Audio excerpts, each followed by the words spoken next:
this is Amrin. Welcome back to my channel.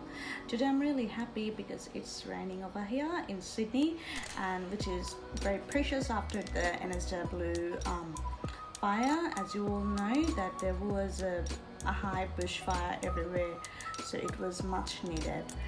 And yeah, today I will talk about our eating habits, like what you should eat and what you should avoid during your pregnancy. These are really very important things because food actually plays a vital role while you are pregnant, because these things, your eating habit can actually boost up your energy. It can be helpful for your fetus and even for yourself, and it could be harmful as well. So it's really good to look out for some of the things. First thing I will talk about is which food should be avoided during pregnancy. First of all is the fish, because they're full of mercury, and this fish actually can be harmful for your baby's brain. And then it comes to raw meat. Raw meat should be avoided because they got salmonella. You can find about it on Google. It's actually very harmful for fetus health and yourself as well. And it got lots of bacteria which can cause infection for your fetus or yourself. Then it comes to sausages or salami, because they are full of nitrates, and nitrates is really bad for babies. And egg should be fully cooked. You can't eat raw egg or undercooked egg. Raw egg actually contains salmonella as well, which is really bad for the fetus. And then it comes to the organs like liver, brain, giblets. These things should be avoided because they are full of bacteria as well. Even if you cook it, it might be harmful for your baby. So it's better to avoid the liver or any sort of organs from the poultry, or could be the meat like the cow, goat. It doesn't matter. It should be avoided actually. Then I'll say that unpasteurized milk or cheese should be avoided because they contain lots of bacteria, and especially the cheese. If it's soft cheese, it contains the listeria, which is really harmful for the baby. And especially blue cheese, it should be like prohibited. During your pregnancy you can't have any blue cheese at all. Then I'd like to tell you about some veggies like raw sprouts, because the sprouts are not cooked. When you're not eating a cooked sprout, they will be very harmful for you. And then it comes to papaya, the unripped papaya, because papaya actually starts your early contraction, so it might cause you miscarriage or stillbirth as well. Even pineapple, it softens your cervix, so if your cervix is softened enough, you will give birth. So it's better to avoid pineapple and papaya at the very beginning, like first trimester, second trimester during your pregnancy. Ajinomoto is another thing. It's better to avoid Ajinomoto because Ajinomoto actually causes stillbirth or miscarriage, and even low birth weight for the baby as well. And the next and final thing is the alcohol and caffeine. Alcohol actually distresses you, and it actually very bad for the baby because it actually affects your development of the brain and the baby's health as well.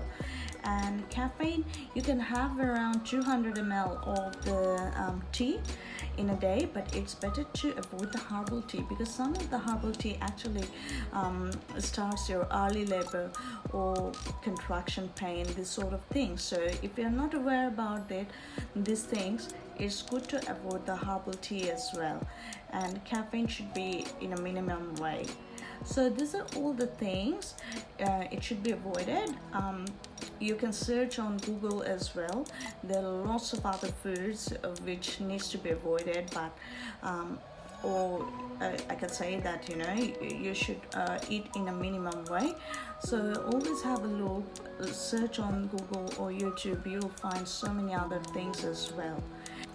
let's come to my favorite part, because I love eating. I'm a bigger foodie, I can say actually.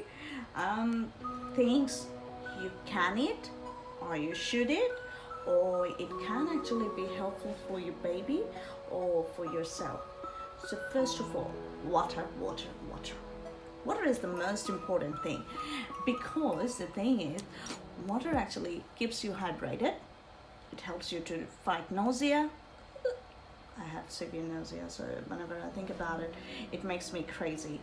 Okay, so water is really helpful because it will keep you hydrated. It will keep your baby healthy and hydrated as well. So always try to have at least 3 liters to 4 liters a day. I know it's a lot. If you're a working woman, it's better to keep a big flask with you all the time. In my another video, I have also said about that. It's always good to keep a big flask and fill it up in the morning, have it by the afternoon, then again fill it up, so that you can actually count on how much you're taking the water in day.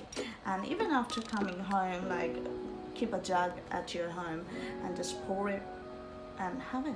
Yeah, water is really helpful. Then it comes to milk. Milk is full of calcium and iron, which you really need during your pregnancy to fight with your fatigue, your nausea, and you're gonna lose a lot of energy, so you need milk as well, a lot. Then not undercooked, not raw, fully cooked, hard boiled, or could be a scrambled egg, or could be an omelette. Have an egg. Egg is full of protein. You need a lot of proteins during your pregnancy. Trust me, it helps a lot, and it gives you energy as well. One more thing I forgot to say: if you have milk in a day, it will actually have 30% consumption of your dairy.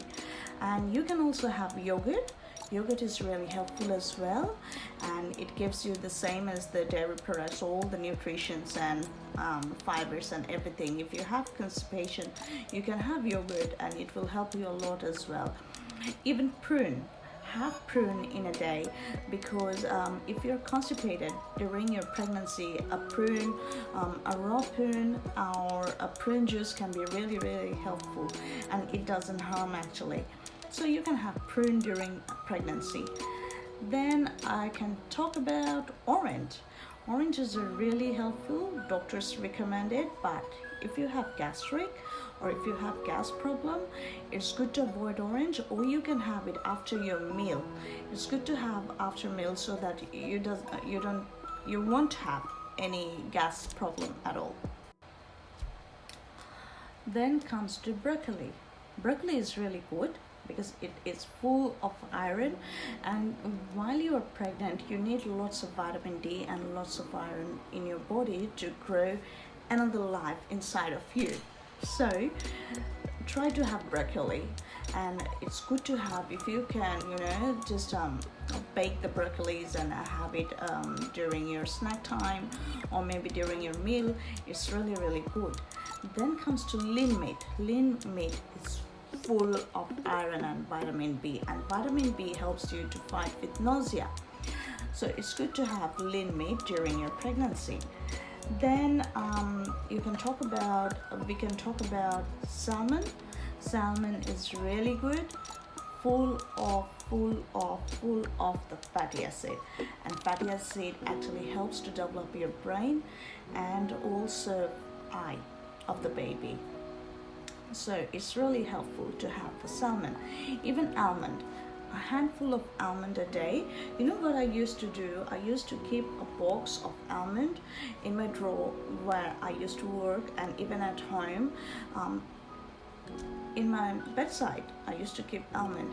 And whenever I was hungry or I thought that I need some snacks to eat, I just had like 6-7 of the almond. So it's good to have a handful of almond a day, because it's really good for the brain of the baby. Trust me, you can search on Google and you'll find lots of things about it, which is really good about almond.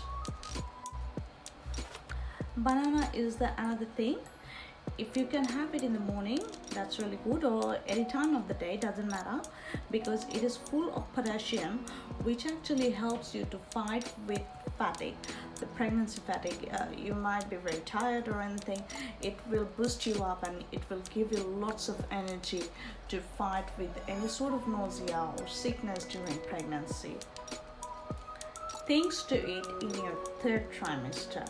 Trust me, I have eaten all these food things during my third trimester, especially at the end. I would say maybe while I was 33 weeks, I started eating these food things every time, and it helped me a lot because I had a high risk pregnancy and I have been told that I'll be induced. I was induced, but I was dilated as well, 2 centimeters. When I went there, I was already 2 centimeters dilated, and my labor was only 5 hours, and it actually it stayed 5 hours, but the actual pain was, I would say, 2 hours only, and it's just, I believe that it's just because of these 4 foods. So first of all, date is really helpful because it softens your cervix. It actually moistens this area, the vaginal area. So it's always good to have date, like at least have 2 of them or 3 of them. Maybe you cannot start after 30 weeks because 40 weeks is the cutoff time. So you can start at 30 weeks, have only 1, maybe every week increase 2, 3, like that, because it actually gives you a lot of energy, lot of strength, and lot of fiber. So it helps a lot, and it's full of potassium as well. So it actually helps you fight with your fatigue. It gives you strength, and everything is really good about date. There is no harm about date. Even I can add up one thing. I had gestational diabetes, but still I had date, but it never came up that for the date my sugar was high. No, never. Then I can tell you papaya, the red papaya. Papaya is really good because why we say to avoid papaya during the first trimester or second trimester, because during that time papaya can actually start your uterine contraction. So papaya can be, you can have papaya from your 35 weeks or 34 weeks, depending. If you're going to be induced, it's good to have papaya at least 2 weeks before, because it also softens your cervix and starts the uterus contraction. So it actually helps for the for giving birth. Then pineapple is also very helpful because pineapple starts the uterine contraction. It doesn't mean that I'm eating papaya now or pineapple now, I'm gonna give birth right now. No, never happens. I had them for a week, a full week. You won't believe me. Each single day I had this much big, 1 papaya, 1 pineapple, this much big. The whole 7 days I had 1 of them, but it didn't start my contraction or anything. Nothing happened. Then raspberry leaf tea. It's good to have 3 mg of raspberry leaf tea every day because it also softens your cervix. So why I'm talking about softening your cervix, these 4 things will help. And why I'm talking about that, because if your cervix is softened enough, even if you're being induced, you won't have the second or third tear. You can search about it and you can have a look. You won't have that much tear underneath, and that's really very important, because if you're a first time mom, you might want a second one, third one, fourth one. So it's good to have this 4. If you're going to be induced, or if you want an early labor for any reason, for medical reason, or if you're planning to give birth vaginally, naturally, it's good to have this 4 at the end of the third trimester. It will help you a lot.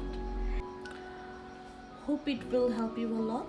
So try to avoid the foods which I have talked about, and try to have the foods which I have talked about. And because I had all these things and I found it really helpful, these are all from my experience, because there are lots of things out there, but if you want to follow all of them, you're not gonna enjoy your pregnancy, you know. So it's good to enjoy your pregnancy, have the foods you like, but just to maintain some sort of thing to, you know, protect your bub and yourself as well in a long run, so that you don't suffer from anything. Okay, so if you like my video, please give a thumbs up and subscribe to my channel, and don't forget to press the bell button, so whenever a new video comes up, you will be notified about that. Okay, and you have a nice day. You take care. Bye bye.